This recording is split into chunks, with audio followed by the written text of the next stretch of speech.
Here's my concern is that your department did a review, right? So, Right. I mean, these are the folks that we trust to do these things, and, Right. and you both discounted it. You said, we don't trust that review, and there was no other review that was done other than some of the groups that maybe wanted to stop the trapping, right? So that concerns me. And then, and I certainly respect your position. I think that's a fine position to take, but there's no mechanism to do the study. So what's the next step? How do we do the study? Have you guys asked for the legislature to appropriate money to do a study to move forward? You know, the governor in his signing statement specifically asked for that. And so, yeah, we're ready to help work with the department on the study the minute the funding is provided. Senator Kendall, if I may, I agree with everything Anthony said, and I got to hear him say all that before I voted too. And I didn't make up my mind until right at the end, partly because it was a new issue to me. But I don't want to speak for Anthony, but I've heard him say this, so I'm going to say this. Both of us, having been new commissioners, knowing in 3 weeks after our appointment we were going to have to vote on this, we both went back and read every packet from 6 different hearings on this topic before the commission. We listened to the actual testimony because that's the best way to hear what we don't have minutes of it. We listened to the videos and watched and listened to videos of every bit of testimony from each of those 6 meetings, and we're talking 15 hours probably total of video. And I looked at all the studies and I met with all the stakeholder groups. That is our job, is to do all of that and then apply our best judgment. And I feel I did, and I wouldn't change my vote today. And I totally agree that if we can get a full study, we should revisit this issue. Okay. So in the Delta, we've got lots of stressors that affect the salmon and the smelt, and really up to date, currently all we've really dealt with the pumps and running the pumps. We're not dealing with the ammonia issue. And the other big issue are the predators, right, the bass. And so the commission has the ability to kind of lift the size and limits level for the bass so that, because that's a stressor. What's your position on that? Is that something you're willing to look at and entertain? Yeah, absolutely. I mean, this is another issue where there are competing interests. It doesn't break down on partisan line. It breaks down on, whether you're a farmer or a bass angler. It's a very complex issue, and we've asked the department to study it. There are no easy choices here, and at the end of the day, it's really about this. Similar to what the Bobcat situation is, where we bring together all that information, all that data, and the science. The department may recommend one thing here, and as you can see, we have no shyness about using that as a factor and an input. But at the end of the day, balancing all the issues that come before us, and this is one that's going to be really tough. I mean, it requires some real study, some real science. That's actually happening. We're encouraging them to do that post haste, so we can get a decision, because again, there are lots of interests that need to have this resolved as quickly as possible, and I'd like to push that as much as we possibly can to get to resolution. Right.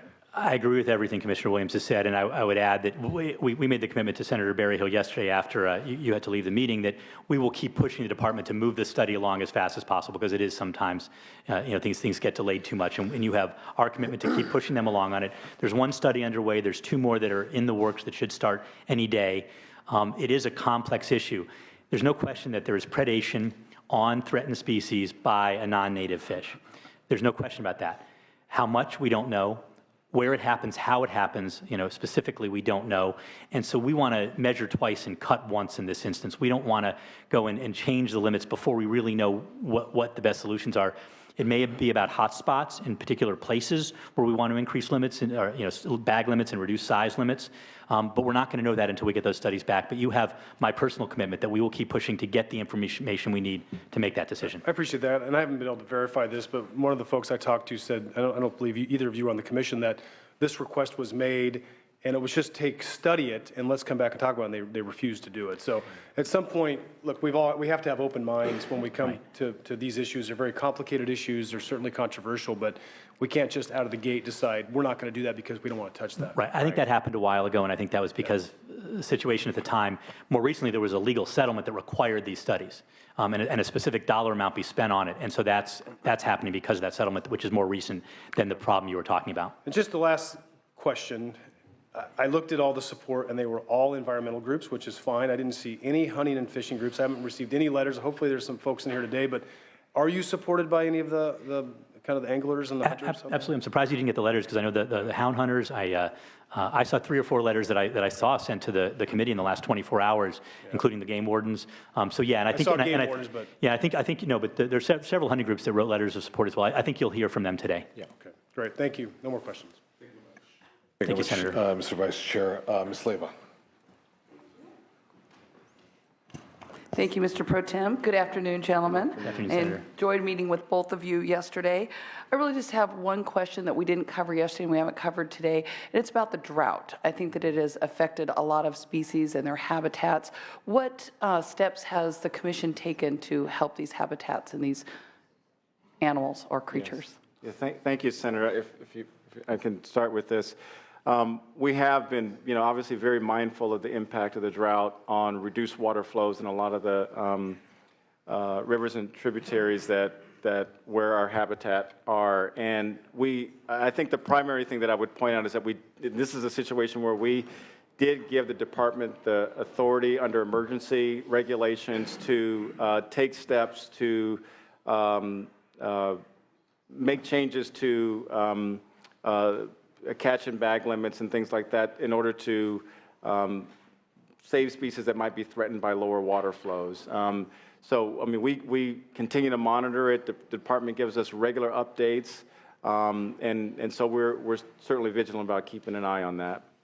Yeah, I would add on the issue of water flows. Clearly, it's a multi-agency problem and that needs to be fixed. And we do work closely with the water boards and the department to make sure we have water flows. That's on the fish side. On the terrestrial side, the problem is equally severe. Mammals and other animals aren't getting enough water as well, and the department does all kinds of things to literally put troughs out in certain areas to make sure that ponds have water where we know that animals gather to drink. It's a tough problem, but it's one that we're very focused on and have been focused on a lot in our first 9 months on the commission.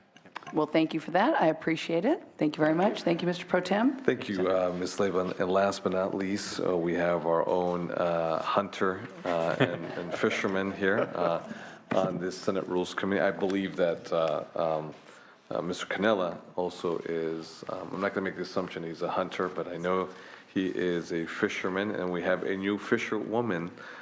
First time. Congratulations. Yeah. For information, for intel, this is what with the Mr. Berryhill. Well, thank you. And I was at that meeting with Mr. Cannella, with both of you yesterday. I do appreciate the time that you put in and the answers that you gave us. Many of my questions have been answered through Mr. Cannella today, so I very much appreciate that. But after our meeting, there was some folks that came in that had a lot of concerns. And I think that the whole industry has concerns because back in the day, everybody on this commission was a hunter and or a fisherman. And now with Mr. Kennedy stepping down, he's really considered the last icon, and that this board now is completely different. Mm-hmm. And it's kind of a new day out there. So personally, as we move forward and as we add new commissioners, I'm looking for folks that aren't going to necessarily be pure hunter and fishermen like myself, for example, but people that are going to reach out and give kids opportunities, underprivileged kids, opportunities to get out there and have a good quality experience when they do go out hunting or fishing. And I think that you guys are in a fantastic position, if you're willing to do that, to make some of those decisions. I think I think it is important. And if I had in the best of all worlds, I'd love to see both of you have both a hunting and fishing license, so you at least can get out and experience some of the stuff that we do. But I've like I said, most of my questions have been answered. But I do have a couple. One of them, and this kind of segues into my first question. And it's for both of you, and it's a concern for the access to land for hunting. Over the years, we have, through our hunting licenses and our fees and whatnot, a lot of that money goes back into the programs that preserves land and space for habitat. Well, through a lot of those programs, that's not necessarily access to public. And what we've seen for public access is a diminishing amount of places where people can hunt and or fish.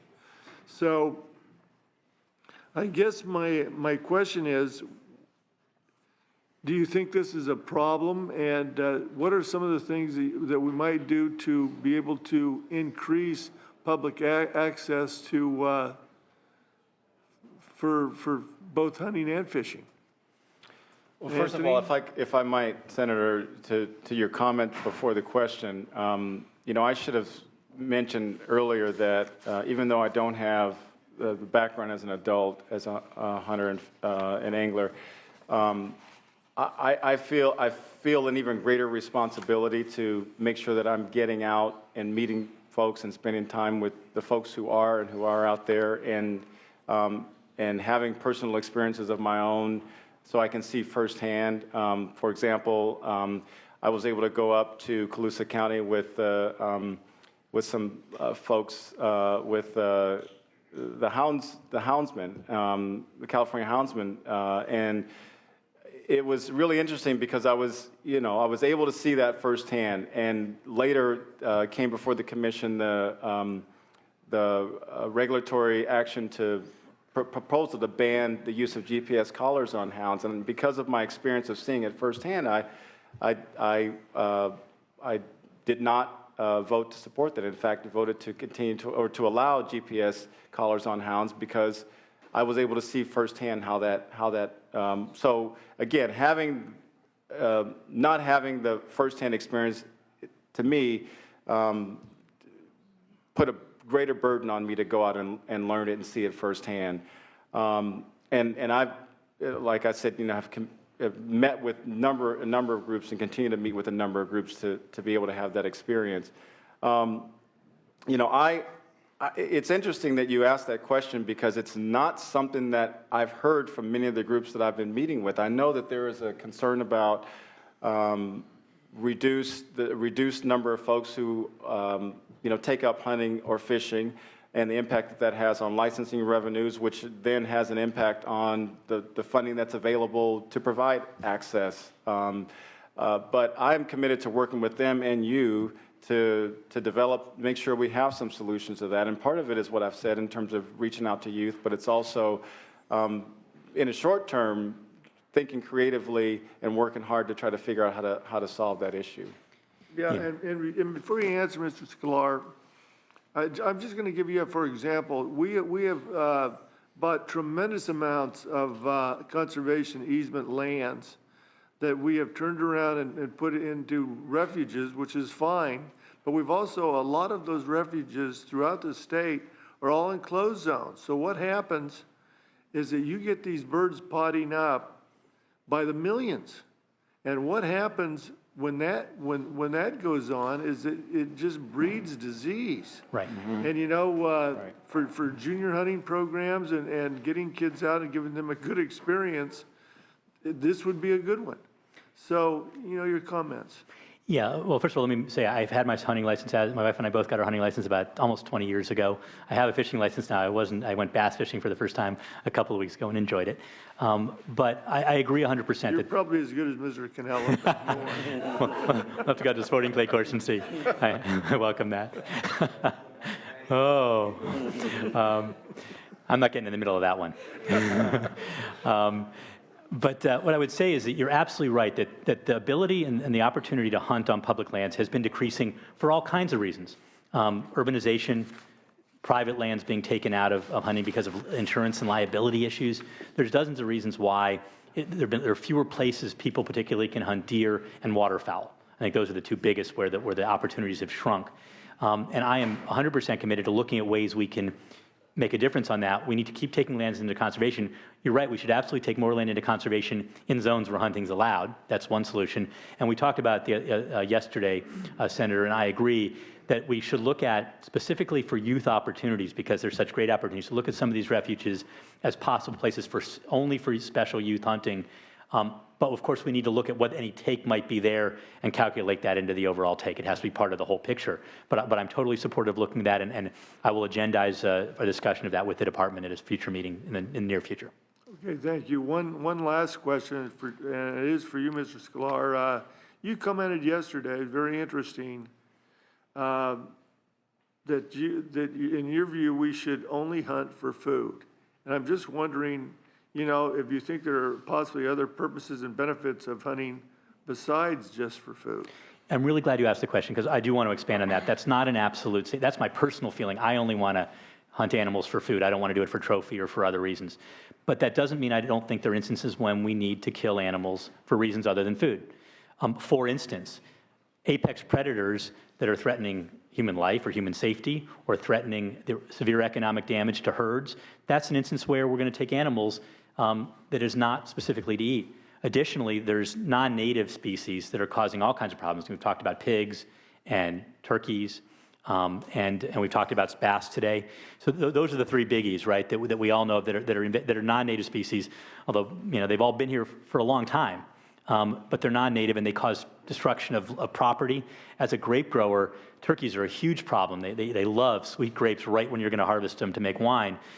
These are real problems. And so I'm not against when there's a very strong reason. I just feel that the bar is relatively high for those. It's a different bar than saying how many ducks should we allow to be hunted when ducks are abundant. Okay, you know, again, we had a very good conversation yesterday afternoon. After that conversation, I did have a number of groups that came in with some concerns. And so with those concerns, I made some phone calls to see, you know, how much of a hunter you really are or aren't. And I will say that the response back that I got, that not only are you a hunter, but you're out at that pheasant and chukar club often, and that you also do a lot of duck hunting. So with that, I would like to say that I look forward to hunting with you very soon. Terrific. And thank you for being here today. Thank you, Senator. I really appreciate your time on this. Thank you very much, Mr. Cannella. Colleagues, what we're going to do right now, we're going to go to those who are in support of both of the nominated individuals, either or both. Those who are in support, well, I'm going to ask for expediency of time, because we actually have gone more than I've wanted to, is to be very succinct with your remarks, no longer than 45 seconds to a minute maximum, because I think we've had a thorough and exhaustive Q&A by Mr. Cannella here today, our Vice Chair, which is a good thing. It's a good thing. It's a good thing. That's good. So those who are in support, please come on up. If we have no supporters, those are in support. Okay. Let's be succinct, please. Mr. McKaylee. Mr. Pro Tem and members, Chris McKaylee on behalf of the Humboldt and Mendocino Redwood Companies.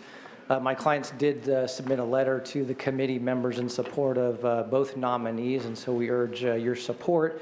Also, I wanted to note that my client has attended a number of the commission meetings and have found both commissioners to be very inquisitive and a desire to learn and very open. And I, of course, would be remiss if I didn't say that the skill set that Mr. Williams brings, I saw over 2 decades ago when he and I attended college together, and I have watched him over the years in this body and elsewhere do a tremendous job, and he will bring those skills to this commission as well. Thank you, Mr. McKaylee. Next, witness in support. Mr. Speaker, members of the committee, Tom Raftigan from the Sport Fishing Conservancy. So you do have a sport fishing group here. We work with fishermen up and down the coast, and we attend most of the Fish and Game Commission meetings. And I want to say that both Commissioners Sklar and Williams, they do their homework. They come in prepared. These are very, as they said, very, very complex issues. And you can see that they're both working to provide a level playing field. That's very difficult to do. We strongly support both Sklar and next witness in support. Kirsten Kolpicki with the California Forestry Association in support of both commissioners, and members of our association have had opportunity to meet with both of them and find them to be fair and support their candidacy. Thank you. Next witness in support. Lori Jacobs with California Houndsmen for Conservation. We are here in support of both Commissioner Williams and Eric Sklar. I would like to make recommendation to the letter that was circulating from that Tauscher Committee. California Houndsman's logo was on that letter, but we are not in opposition. Thank you very much for the clarification. Thank you very much. Next witness in support. Joshua Hanthorn, Defenders of Wildlife. We are in a strong support of both of these appointments of the Commissioner Schuyler and Williams. In our repeated appearances before the commission, we've been impressed with their integrity, open-mindedness, and professionalism. So we urge your aye vote. Thank you. Next witness in support. Thank you. Juan Altamirano on behalf of Audubon, California. We've had issues before the commission since they've taken over, and we've been very, happy with their thoughtfulness and their fair-mindedness when doing their decision-making, so we strongly support. Thank you. Next witness in support. Eddie Moreno on behalf of Sierra Club California. We agree with Audubon and urge your support of both these candidates. Thank you. Next witness in support. Thank you. Martin Benatar I'm with the California Hawking Club. We are the falconry organization, the world's oldest hunting sport. We hunt with birds of prey, and we are in support of the two appointees. Thank you. Next witness in support. Thank you. Next witness in support.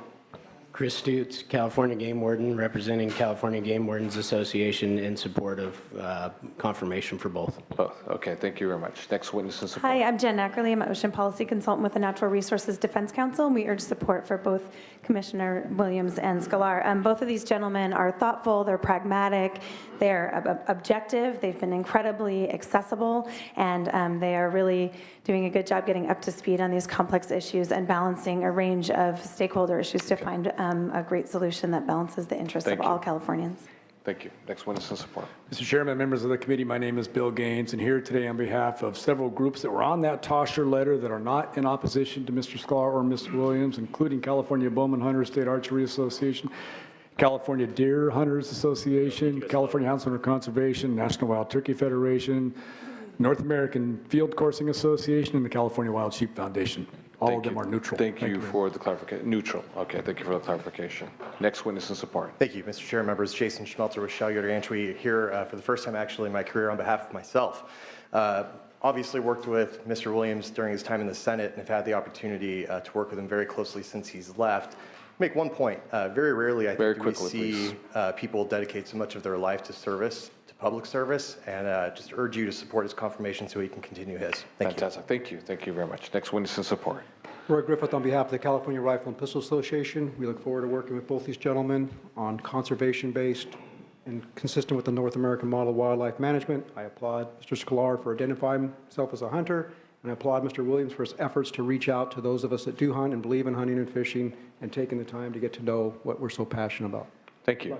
Thank you very much for your comments. Next witness in support. Last. John Carlson, former executive director of the Fish and Game Commission before their time. Now I'm the president with California Waterfowl Association.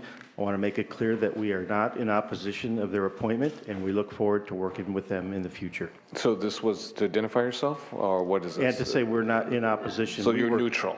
Yes, sir. Okay, okay, that's all right. Thank you very much. Other witnesses in support? Seeing none, those who are in opposition. Those who are in opposition are going to apply the same time frame.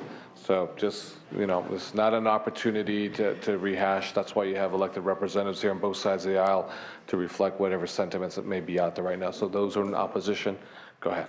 Thank you, Mr. Chairman and members. First of all, I want to thank Anthony for mentioning the basement folks, because that's where I started from. So I'm glad you mentioned that. Folks, I'm Michael Flores. I'm here today representing the Al Tauscher Conservation Coalition and sharing our signatories' opposition to the confirmation of Eric Sklar. I believe I offer a perspective that is distinct from the input you have heard and will hear today. As a former California Fish and Game Commissioner and as one who had the honor of being president of the commission, I believe that I accurately understand the fundamental responsibilities and obligations of a commissioner, and it is from my 7 years of experience as a commissioner that I provide my input here today. The Fish and Game Code is quite clear in listing the qualifications and duties of a commissioner.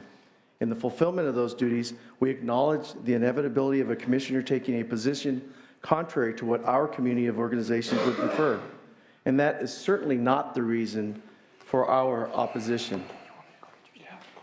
Rather, what is most concerning to our community is Mr. Sklar's comfort with using his own personal moral code as the basis for publicly condemning practices and the people who engage in them, even when the best available science, long-standing tradition, and the language of the Fish and Game Code all promote the continued ability of Californians to pursue those practices. For example, on December 10th, 2015, a group of ATCC coalition members were provided the opportunity to petition the commission for reconsideration. Upon the beginning of that hearing, Mr. Sklar stated, and I quote, "I'm personally not comfortable with hearing this matter today." When his own executive director started to explain that the petition was duly and appropriately scheduled, Mr. Sklar cut him off, still refusing to hear the presentation. Now, as appointees, we're not always going to be comfortable with the task before us. However, we are tasked with the responsibility to be transparent and follow the process. More importantly, the public puts trust in us that we will respect that transparency and honor the process, as well as the public discourse that comes with it. Others will tell you that we only want a hunter, an outdoorsman. What we want is someone who will respect the process for which they were placed into, that they will be open-minded and fair, and who has an understanding of science and its importance in the decision-making process and maintains the integrity of that process. Okay, I'm going to close here. Okay. Thank you, Senator. With the concerns I've shared with you about Mr. Sklar, and after hearing his further testimony, I cannot suppress my opinion that he is not the right person for the job. And certainly there are others more qualified and capable of fulfilling the duties of Fish and Game Commissioner. Thank you, Mr. Chairman and members. Mr. Flores, duly noted. An opposition to both or just to Mr. Sklar? So, just Mr. Sklar? Just the Sklar, okay, that's fine. They just answered the question for me. That's fine. They answered the question, thank you. Next witness in opposition, assuming. Good afternoon, President De Leon and members and commissioners. Kathy Lynch, representing Safari Club International Outdoor Sportsmen's Coalition of California, which is a Central Valley statewide organization, California Sportsmen's Lobby, and the National Shooting Sports Foundation today. And I would like to split my comments. Our organizations make our decisions based on taking sound science principles and practices in how we hope that our elected officials conduct their business. And I think you've had a lot of conversation about the Bobcat. I'd like to talk about that in a moment. That wasn't a science-based decision that was made. That was a political decision. For that reason, that prevents me and my organizations from supporting Commissioner Williams. But that's really the only thing that holds us back from supporting him. We think he possesses a lot of the characteristics and traits that will make for a very good commissioner. I think you've heard a lot of those comments today. So I would like to sort of split the comments. As it relates to Commissioner Sklar, I think we have a little bit different take on that in terms of temperament. The Bobcat issue was one of those issues. There was certainly an opportunity to give the public some opportunity to have a deeper conversation about that. It was an issue legitimately before them, but there was confusion with the commission.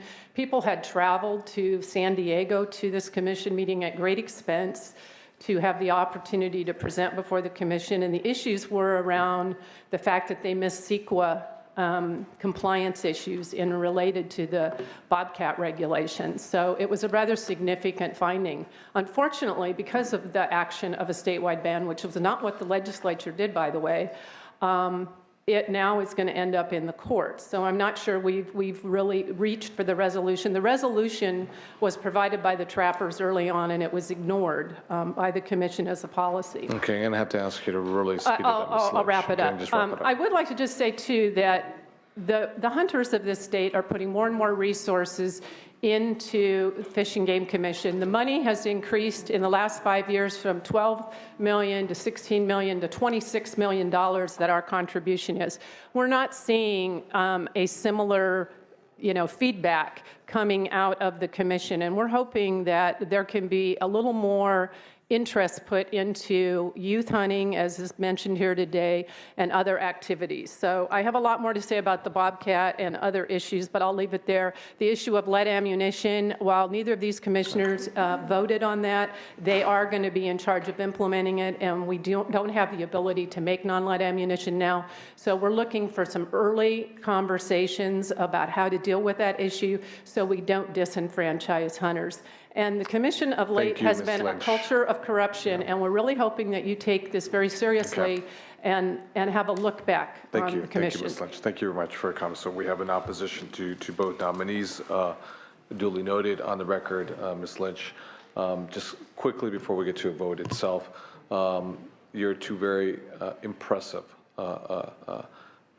candidates, nominees of the governor.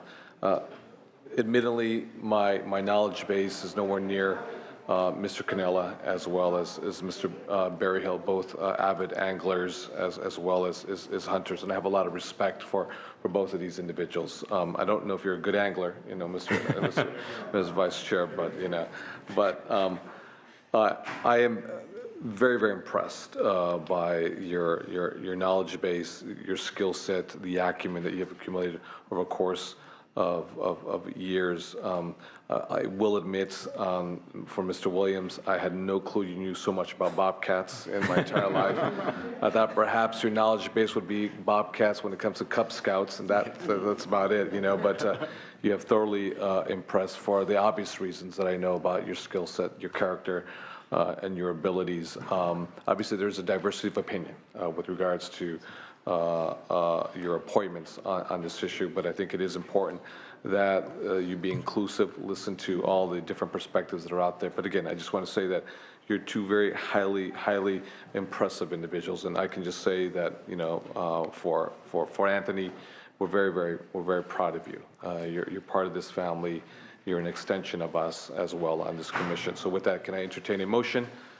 We have a motion made by Ms. Leyva. Madam Secretary, please call the roll. Senators Berryhill? Aye. Berryhill, aye. Leyva? Aye. Leyva, aye. Mitchell? Aye. Mitchell, aye. Cannella? Aye. Cannella, aye. De Leon? Aye. De You both Leon, pass on a bipartisan vote. Mr. Williams and Mr. Sklar, congratulations to both of you. Thank you very much. Appreciate it.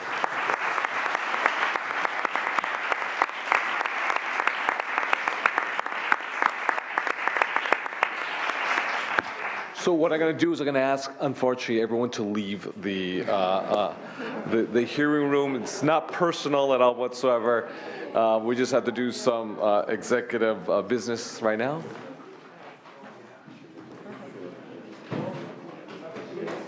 Sergeants, if you can help facilitate the exit.